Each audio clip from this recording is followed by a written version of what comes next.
లక్ష్మి విహారి ఇద్దరు మాట్లాడుకుంటూ ఉన్నప్పుడు లక్ష్మి ఏడుస్తూ ఇలా చెప్తూ ఉంటుంది. యమునమ్మ గారు నాతో మాట్లాడట్లేదు, ప్రతి విషయంలో నాకు సపోర్టుగా ఉండే యమునమ్మ ఏమీ మాట్లాడకుండా మౌనంగా ఉంటున్నారు.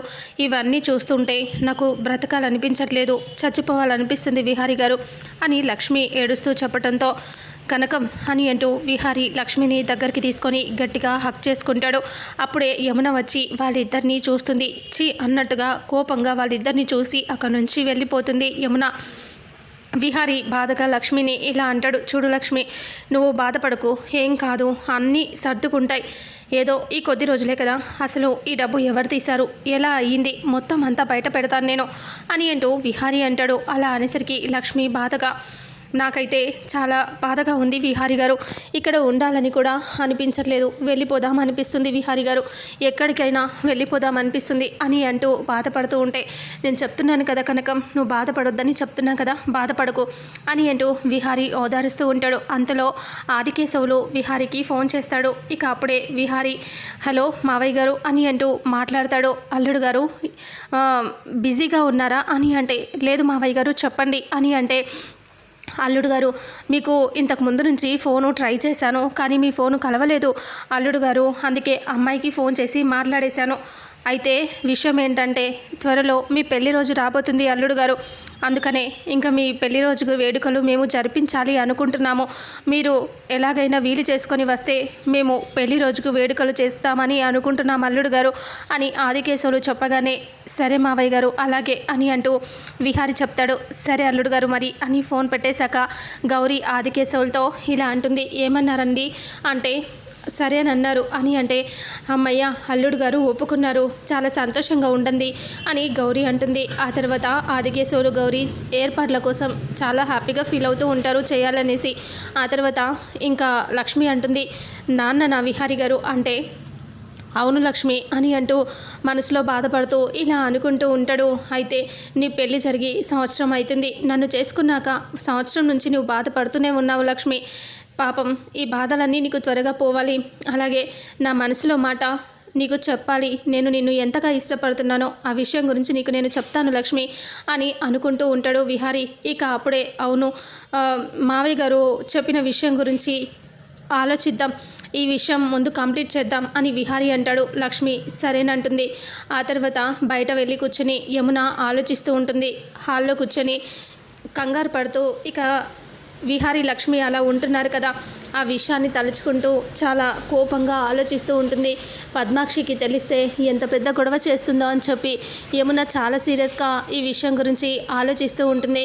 అందులో బయట విహారి డౌన్ డౌన్ అని చెప్పి అరుస్తూ ఉంటారు. ఇక అప్పుడే ధర్నా చేస్తూ ఉంటారు. ఇంట్లో రాళ్ళు విసరటంతో యమున ముందు ఒక రాయి వచ్చి పడుతుంది. అది చూసి యమున షాక్ అవుతుంది. అలా అప్పుడే అందరూ ఆ సౌండ్ విని హాల్లోకి వచ్చేస్తారు. ఇంకా విహారి మీద అరుస్తూ ఉంటారు. బయట అందరూ కూడా ఏం జరుగుంటుంది అని అనుకుంటూ ఉంటే, ఏమో తెలియదు అని అంటే, అయితే బయట మన కార్మికులు అందరూ కూడా ధర్నా చేస్తున్నట్టున్నారు విహారి గారు అని లక్ష్మి అంటుంది. ఇక అప్పుడే విహారి నేను వెళ్తాను, ఒకసారి వెళ్ళి నేను మాట్లాడేసి వస్తాను అంటే, వద్దు విహారి వద్దు, వాళ్ళు ఇప్పటికే రాళ్లతో విసురుతున్నారు ఇంట్లోకి, నువ్వు కానీ బయటికి వెళ్ళావు అంటే చాలా పెద్ద నష్టం జరుగుతుంది, వద్దు విహారి వద్దు అని యమున అంటుంది. లేదమ్మా ఇప్పుడు వెళ్ళకపోతే ఎలా, వెళ్ళకపోతే నిజంగా దొంగలని చేసేస్తారు, మనం ఏం దొంగతనం చేయలేదు కదమ్మా, అనుకోకుండా జరిగిన దానికి మనం బాచులం కాలేం కదమ్మా అని అంటూ ఉంటే, ఇక అప్పుడే బాధపడుతూ ఇంకా యమున అలా చూస్తూ ఉంటుంది. అది కాదు నాన్న అంటే, లేదమ్మా ఏం కాదు నువ్వు ఉండు అనేసి విహారి వెళ్ళబోతే లక్ష్మి అంటుంది, వద్దు వద్దు విహారి గారు, అలా వెళ్ళటం మంచిది కాదు, వాళ్ళు చాలా ఆవేశంగా ఉన్నారు అని లక్ష్మి అంటుంది. అప్పుడు సహస్ర అంటుంది, బయటికి వెళ్తే పెద్ద గొడవ జరిగేలా ఉంది బావా, వద్దు నిన్ను కొడతారు వాళ్ళు అని అంటూ సహస్ర అంటుంది.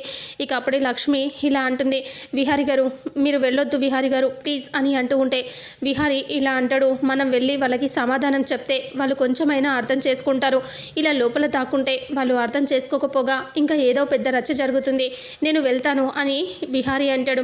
అప్పుడు లక్ష్మి అంటుంది, మీకు బదులుగా నేను వెళ్తాను విహారి గారు, మీరు వెళ్ళొద్దు అని అంటే, లక్ష్మి నువ్వు జస్ట్ ఎంప్లాయీవి మాత్రమే, నిన్ను కాదు వాళ్ళు అనేది, నన్ను కదా, నేను వెళ్ళాల్సిందే అని అంటంతో ఇక అప్పుడే ఆలోచిస్తూ లక్ష్మి అందరూ సైలెంట్ అయిపోతారు. ఇంకా విహారీ ఇది కరెక్ట్ కాదేమో అని పద్మాక్షి అంటే ఏం కాదత్తయ్య అని విహారీ బయటికి వస్తాడు.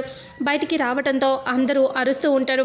ఇక అప్పుడే విహారిని ఒకతను రాయితో కొట్టేసరికి విహారికి గట్టిగా దెబ్బ తగులుతుంది.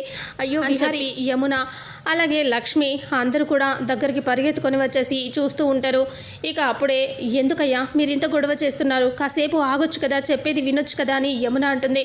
ఇక అప్పుడే ఇలా అంటూ ఉంటుంది లక్ష్మి, చూడండి మీరు అనుకున్నట్టుగా ఇక్కడ ఎవరు మిమ్మల్ని మోసం చేయలేదు అని అంటే, మీరు మోసం చేయలేదు అంటున్నారు కానీ మాకు మాత్రం చాలా నష్టం జరిగింది. మీరు మాకు ఇలా చేనేత పనులు ఇస్తామని చెప్పారు, మేము పనులు మొదలు పెట్టాం, మాకు చాలా నష్టం జరుగుతుంది అని అంటూ చెప్పేసరికి అప్పుడే ఆలోచిస్తూ ఇక విహారీ ఇలా అంటాడు, చూడండి నేను అన్యాయం చేయను, ఎప్పటికీ చేయను, ఏదో చిన్న ప్రాబ్లం వల్ల అలా జరిగింది, నేను అది సాల్వ్ చేస్తాను అని అంటే, లేదయ్యా మిమ్మల్ని నేను నమ్మట్లేదు, ఇంతకుముందు మిమ్మల్ని చాలా నమ్మేవాళ్ళం, ఇప్పుడు నమ్మాలనిపించట్లేదు, మీ కంపెనీయే ఫేక్ అనిపిస్తుంది, మీరు చాలా పెద్ద ఫ్రాడ్ చేస్తున్నారు అంటే, లేదు నేను ఏ ఫ్రాడ్ చేయట్లేదు, మీరు అనుకున్నట్టుగా అలా ఏమీ కాదు, దయచేసి నా మాట వినండి, కొద్ది రోజుల్లో మీ ప్రాబ్లం సాల్వ్ చేస్తాను అని విహారీ అంటాడు.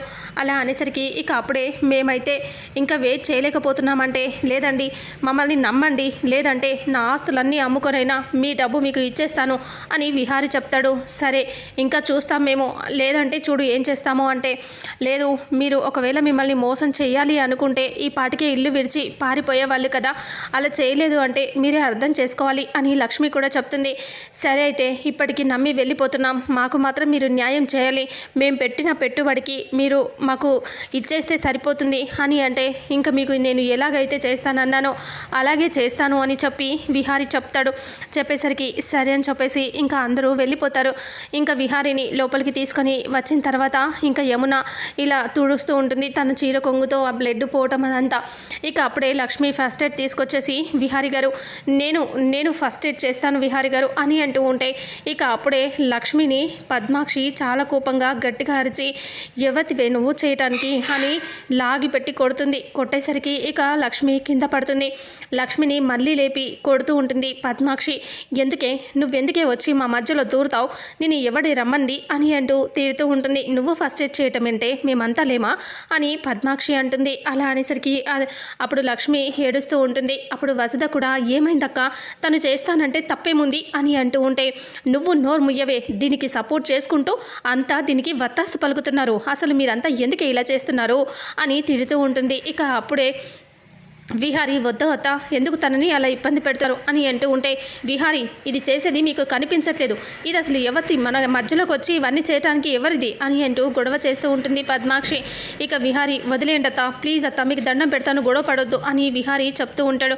ఇక అప్పుడే పద్మాక్షి కోపంగా చూస్తూ, చూడు విహారీ నీకు డబ్బు కావాలంటే నేను మీ మావయ్యతో సింగపూర్ నుంచి తెప్పిస్తాను, 100 కోట్లు కాదు ఇంకా 50 కోట్లు ఎక్కువేసి 150 కోట్లు నేను తెప్పిస్తాను అని విహారీకి చెప్తే, విహారీ వద్దత ఏమి వద్దు, నేను చేసిన పని నేనే ప్రాబ్లమ్ని సాల్వ్ చేస్తాను, ఏం చేసైనా సరే ఆ డబ్బు పోయింది కదా నేను తెప్పిస్తాను, ఎలాగైనా ఆ డబ్బు వచ్చేలా చేస్తాను, నా వల్ల జరిగిన నష్టాన్ని నేనే పొడుస్తాను, అంతేకాదు ఈ డబ్బు విషయంలో ఏం చేసినా ఎవరు ఎలా పోయిందని మొత్తం తీస్తాను నేను అని విహారీ అంటూ ఉంటే, సహస్ర అంటుంది తీసుకోవచ్చు కదా బావా, ఎందుకు ఇలా చేస్తున్నావు మొండిగా అని సహస్ర అంటుంది. పోయిన ఇంత డబ్బు ఎలా వస్తుంది అంటే, ఎలాగైనా వస్తుంది, నేను మాత్రం ఊరుకోను, అది తెప్పిస్తాను అని విహారీ అంటాడు. ఇక అప్పుడే విహారీ అలా మాట్లాడిన తర్వాత ఇంకా అప్పుడు అంబిక ఎలా తెప్పిస్తాడు, మొత్తం అంతా పోయింది, అంత సీన్ లేదు తెచ్చేదానికి అని అనుకుంటూ అంబిక మనసులో అనుకుంటుంది. ఇక ఆ తర్వాత లక్ష్మి ఏడుస్తూ అక్కడికి నుంచి వెళ్ళిపోతుంది. ఇక సుభాష్ బయట కార్మికులు రౌడీలు ఉద్యోగస్తులని అందరినీ రెచ్చగొడతాడు కదా, వాళ్ళతో మాట్లాడుతూ ఉంటాడు. ఇక మీరు చెప్పినట్టుగా చేసాం, మాకు వస్తాయి కదా అంటే, ఖచ్చితంగా వస్తాయి, నేను చెప్పినట్టు మీరు చేస్తేనే వస్తాయి, లేకపోతే రావు కదా అని అంటూ చెప్తాడు చారుకే సుభాష్. చెప్పేసరికి ఇక అప్పుడే వాళ్ళు అందరూ కూడా మాకు వస్తే చాలు, మీరు చెప్పినందుకే మేము ఇలా వెళ్ళి ధర్నా చేశాం అని అంటూ ఇంక చెప్తూ ఉంటాడు. సుభాష్ రెచ్చగొట్టి వాళ్ళని పంపిస్తూ ఉంటాడు. అది చూసి ఒక్కసారిగా షాక్ అవుతుంది. ఇంకా ఆ విషయాలన్నీ తెలియక లక్ష్మి విహారీ బాధపడుతూ ఉంటారు. ఇక విహారీ ఏమో చాలా బాధగా ఆలోచిస్తూ ఉంటాడు. ఇక లక్ష్మి గురించి బాధపడుతూ ఉంటాడు. లక్ష్మి ఏడుస్తూ ఉంటుంది.